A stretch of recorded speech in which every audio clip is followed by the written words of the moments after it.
漫步在大溪老街，会遇到许多全台闻名的豆干创始品牌。这些近100年的老店，让大溪与豆干画上等号。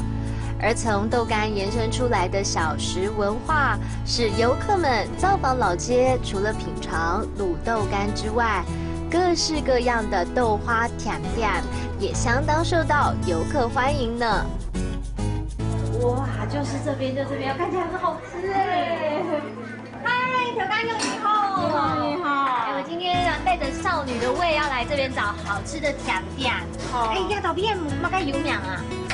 手工做的豆腐饭，还有奶酪。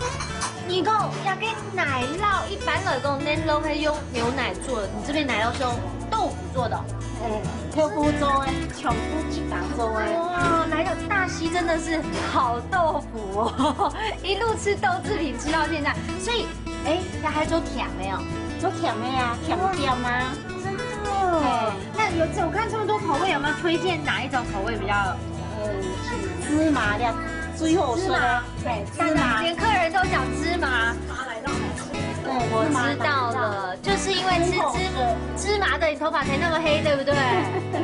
好，那我就要来吃一个在鲁马做个豆腐奶酪，我要点这个。好啊。好。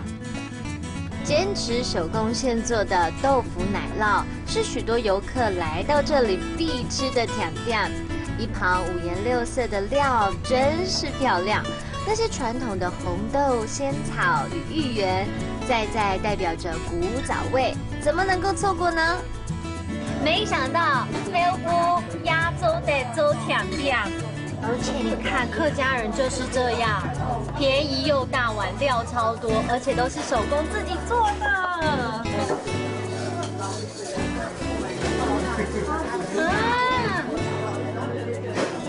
哇！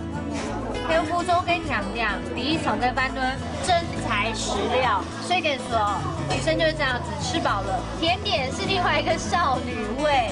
来到大溪可以吃得饱，而且呢还可以吃得很少女哦。豆腐的料理方式真是百百种，而且豆腐亚洲的做甜点哦。